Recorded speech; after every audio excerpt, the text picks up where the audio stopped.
안녕하세요. 김수정의 오늘 구매 가이드 편 아나운서 김수정입니다. 네, 앞서 나에게 딱 맞는 카메라 고르는 방법에 대해서 알아봤는데요. 사실 제가 지금 이 시간을 제일 기다렸어요. 네, 나에게 맞는 카메라를 구입을 하고요. 그리고 그럼 그 카메라로 잘 찍어야 잘 하잖아요. 찍어야죠. 그렇죠. 네, 그래서 준비했습니다. 아마도 시청하시면서 바로바로 따라해볼 수 있지 않을까 싶은데요. 박주열 작가님과 사진 잘 찍는 방법에 대해서 알아보도록 하겠습니다. 안녕하세요. 네, 안녕하세요. 네, 2부인데 2부여도 한번 인사 한번 해주세요. 좋은 사진을 넘어서 더 좋은 사진으로 사진작가 박주월입니다. 네, 오늘 2부까지 함께 해주시고 계시는데 저는 사실 카메라 사진을 잘 찍는 방법도 중요하긴 하지만 사진 카메라 앞에 딱 설 때 좀 어색해지는 부분이 있더라고요. 저도 좀 그러긴 해요. 네, 이렇게 뭐 차렷 자세로 찍어야 예쁜지, 네. 뭐 어떻게 조금 뭐 발을 어떻게 해야지 예쁜지, 조금 더 길게 보이고 날씬하고 예쁘게 보이는 그런 포즈가 따로 없을까요? 포즈라. 네. 일단 그냥 그 인물 사진을 찍거나 찍히실 때 네. 그 기본적으로 나누는 그 네 가지의 분류가 있습니다. 아, 네 단계가 있나요? 네, 간혹 보면 이게 네. 뭐 SNS에 올라온 사진들 보면 이게 발목을 자르시는 분들이 계세요. 아, 네. 되게 귀신같이 보이거든요. 네, 그렇죠. 보통 사진을 찍을 때 전체가 다 나오는 네. 전신을 찍거나 그 다음에 상반신, 네. 허벅지, 엉덩이 밑선 정도에서 전체가 나오는 상반신, 그 다음에 바스트, 네. 클로즈업 이렇게 해서 4단계로 촬영하게 되는데요. 네. 특히나 이제 그 전체를 찍을 때는 크게 문제가 되지는 않는데 이제 상반신을 찍을 경우에 간혹 이제 팔이 좀 기신 분들 이런 분들 손이 잘리시는 경우가 있어요. 네, 네. 네. 그래서 이왕이면은 그래서 손을 좀 이렇게 올리시거나 팔짱을 끼시거나 네. 머리를 한번 이렇게 쓰다듬으신다거나 좀 더 자연스럽게. 네. 그런 식으로 촬영을 하시면 조금 더 좀 안정적으로 보이는 인물 사진을 찍으실 수 있을 것 같습니다. 네, 저는 조금 이 부분이 조금 더 애매한 부분이 조금 있는데, 저는 키가 조금 작아서 오히려 앉아있는 사진이 좀 더 많거든요. 그럴 때는 좀 더 길어 보이게 찍는 길어 거 보이게 없을까요? 찍는 경우가 네. 이제 좀 낮은 위치에서 올려서 보면서 찍는 경우가 있어요. 그러면 네네. 다리가 좀 길게 보이는.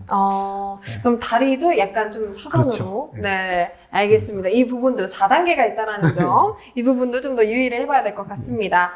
네, 그럼 기본적으로 또 사진과 친해지려면 어떻게 하면 좋을까라는 생각도 좀 들더라고요. 그래서 뭐 자주 손에 쥐고 있어야죠. 저희가 뭐 핸드폰 카메라 같은 경우는 자주 찍게 되지만 네. 일반 카메라 같은 경우는 이제 평소에 자주 사용하지 못하게 되잖아요. 네. 그래서 제가 이제 이런 말씀을 드려요. 이제 하루 중에 좀 가장 많은 시간을 보내는 그 장소가 가장 좋은 출사지다. 그래서 좀 뭐 집에서 이제 가정주부시면 집에서 이제 네. 하시고 뭐 회사원이시면 뭐 점심 시간 때 한번 그러니까 카메라가 손에 좀 익어져야 된다는 네. 그게 친해지는 거거든요.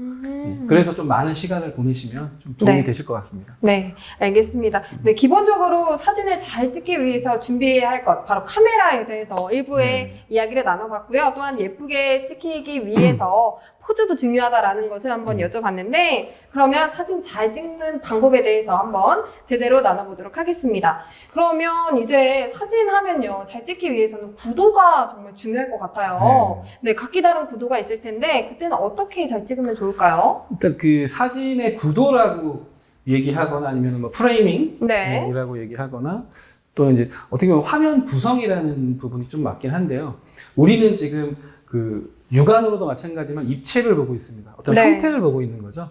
그래서 그 형태를 좀 형태적으로 좀 분석하는 몇 가지의 그 구성법을 좀 알려드리려고 해요. 네. 그래서 이 형태의 3요소가, 화면 구성의 3요소가 점, 선, 면이거든요. 네.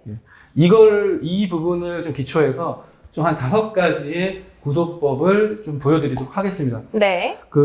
우선은 이제 황금 분할 구도라고도 하고요. 뭐 이 구도법은 뭐 있다 없다 뭐 말도 많지만 뭐 3분할 구도라고도 하고 9분할 구도라고도 하는데요.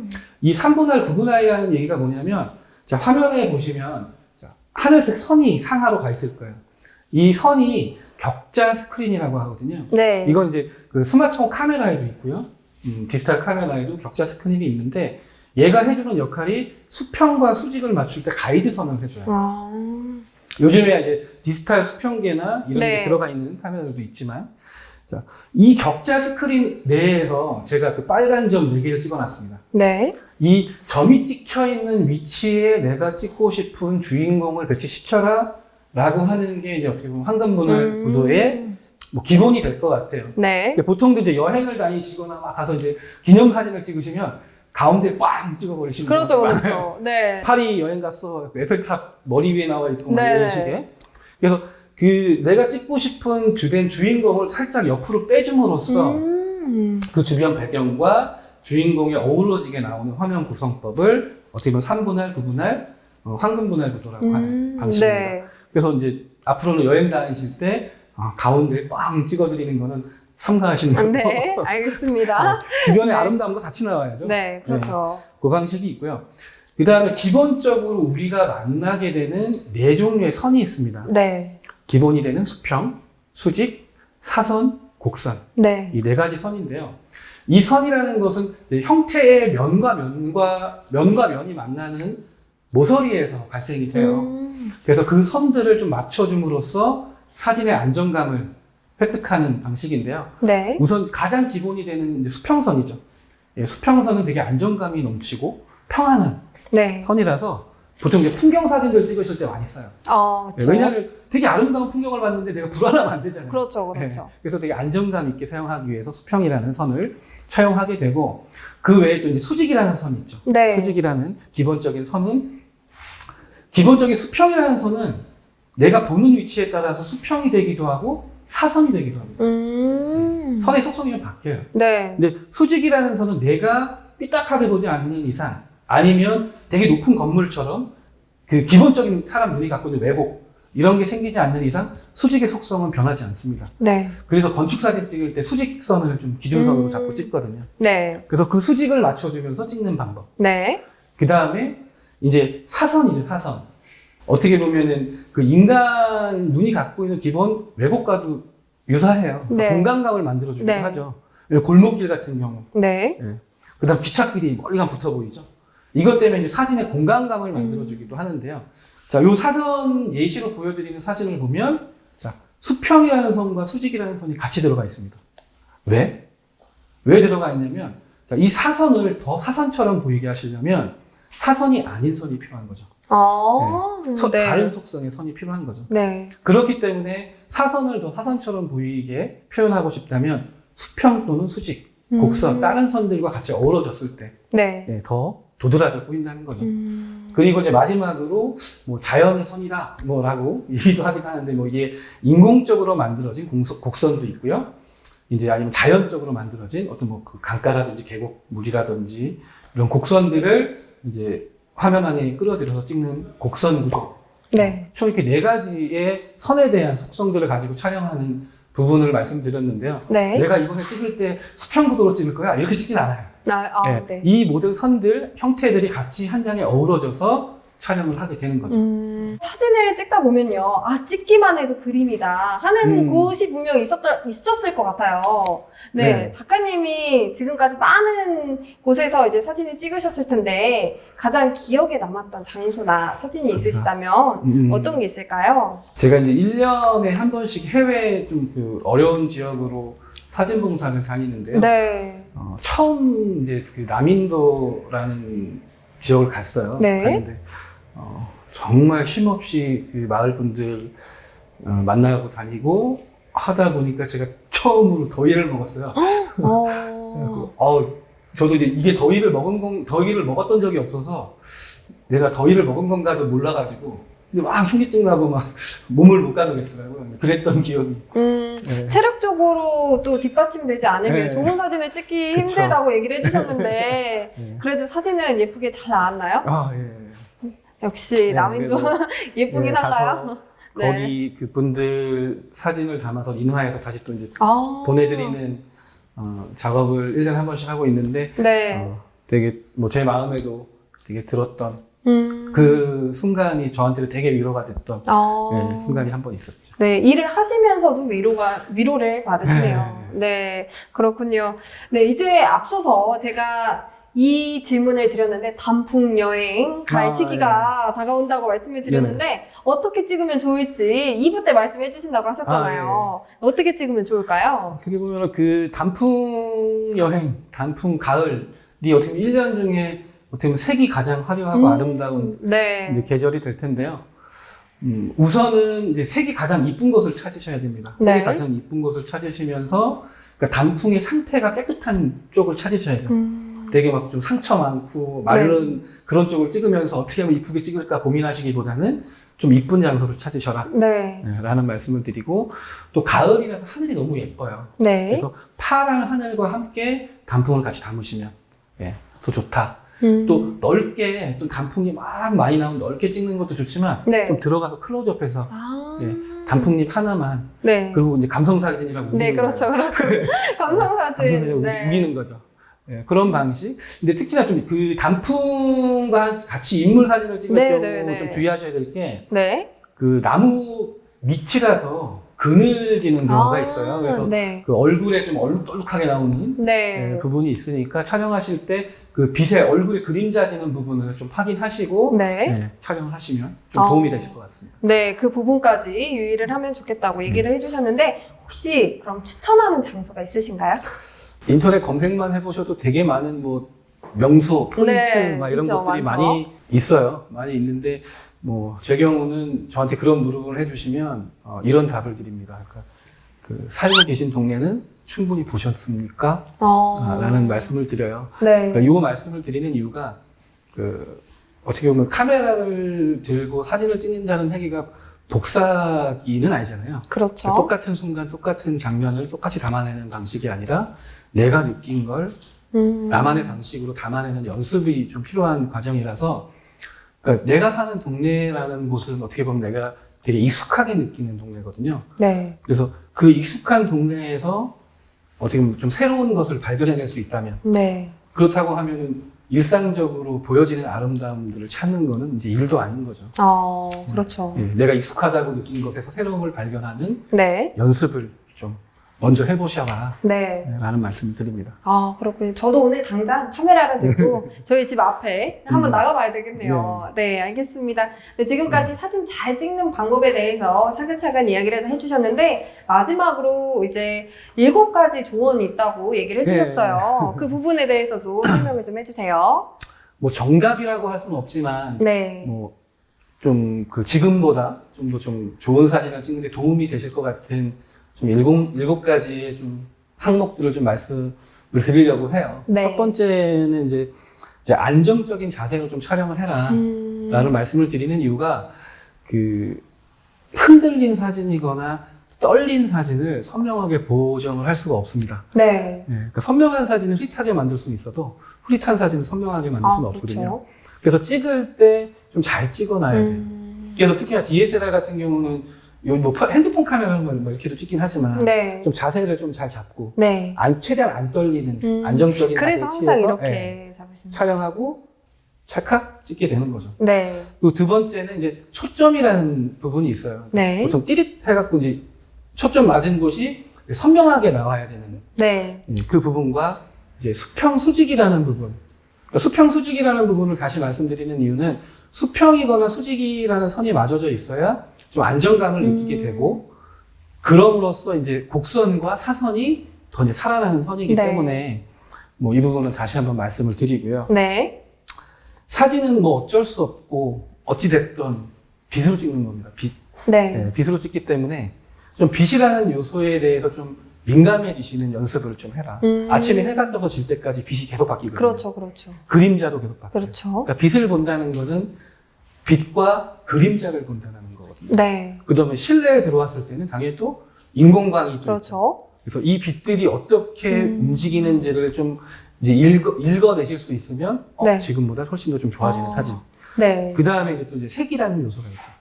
그럼 흑백 사진이 갖고 있는 매력도 있지만 네. 좀 알록달록한 색이 주는 그 색깔 때문에 오는 이제 그렇죠. 예쁨. 그렇죠. 뭐 기분도 좋아질 때도 네. 있어요. 네. 그 원색적인 그런 색이 주는 그런 이쁨들도 있기 때문에 빛과 색이라는 요소를 좀 집중해서 좀 보시면 좀 도움이 되실 것 같고요. 네. 자, 네 번째 거는 어떻게 보면 좀 저는 사진을 처음 하시는 분한테 정말 강조해드리고 싶은 부분이에요. 네. 좀 천천히 충분히 보시고 나서 사진을 찍어도 늦지 않습니다. 아, 사실 저는 가자마자 찍곤 하거든요. 보통들 이렇게 여행 가시면 되게 급하게 사진을 네. 찍으세요. 막 거의 띠릭차각 네. 찍고, 이뻐 하고 막 찍으시는데 연속 촬영도 하고. 집에 와서 보니까 예쁜 사진 하나도 없어. 그렇죠. 그러니까 너무 급하게 찍으신 거예요. 내가 그냥 보고 찍은 거죠. 그러니까 보고 느끼고 그 다음에 찍으셔도 되는데 네. 보고 찍고를 계속 하시게 되니까 어떻게 보면 내가 원하는 화면 구성까지 염두할 시간을 못 버신 거예요. 네. 그래서 이 부분은 조금 강조를 드리고 네. 또 요즘에는 또 이제 그 SNS를 많이 하다 보니까 특히나 뭐 인스타그램 쪽이나 이런 데 정사각형을 기본으로 많이 쓰잖아요. 그래서 사진을 찍고 좀 잘라내야 될 경우도 있어요. 네. 그래서 찍을 때 좀 정사각형으로 잘랐을 때 뭐 크게 이상 없나 하는 네. 앵글을 조금 뭐 염두하고 네. 촬영하시는 게 좀 도움이 되실 것 같고요. 그 다음에 화면을 구성하는 게 좀 중요한 부분입니다.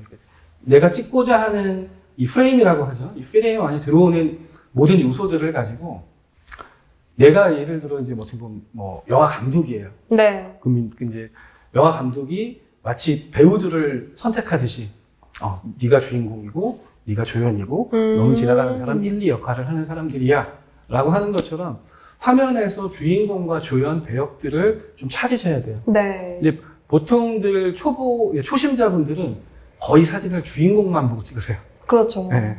주인공만 보고 찍게 되다 보니까 뒷 배경 정리가 하나도 안 돼 있는 거예요. 그렇죠. 네. 그래서 사진 자체가 좀 불편해 보이고 좀 지저분해 보이고 하는 네. 부분이 있거든요. 그래서 내가 그 한순간을 담아낼 때 어떤 내가 영화 감독이야 네. 라고 생각하시고 주인공은 이미 나는 명확하거든요. 그러면 그 주변에서 조연들을 잘 찾아내시는 연습을 좀 해주시면 좋겠고 네. 뭐 하나의 뜻으로 나도 이런 사진을 찍고 싶다 라고 느끼실 부분도 있겠죠. 네. 그래서 그런 사진을 만나시게 되면 그냥 넘기지 마시고 그 사진의 화면 구성된 네. 방식을 한번 머릿속에 한번 넣어 놓으시면 자, 나무가 여기 있었고 벤치가 여기 있었고 빛이 어떻게 들어왔고 이런 식으로 그 순간순간을 머리에 놓으시면 자, 그 순간과 유사한 순간을 만나게 되면 그 화면 구성하시는데 되게 속도가 빨라져요.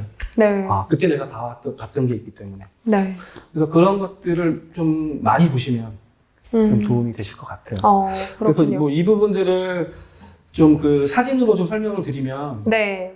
빛이 어떻게 움직이는지, 어떻게 그림자가 생기는지 부분들을 보시면 지금 이 사진, 다음에 보여드릴 사진은 같은 장소에서 찍은 사진입니다. 오, 정말 다른 사진인 것 같아요. 그러니까 빛이 달라진 건 없어요. 네. 제가 바라보는 위치를 달리하고 빛과 그림자를 다르게 사용을 한 거죠. 네. 그래서 빛에 조금 더 민감해지신다면 같은 장소, 같은 순간에 있어도 또 다른 색다른 네. 사진을 분위기 만날 수 자체가 달라진 것 네. 같아요. 될 거고요.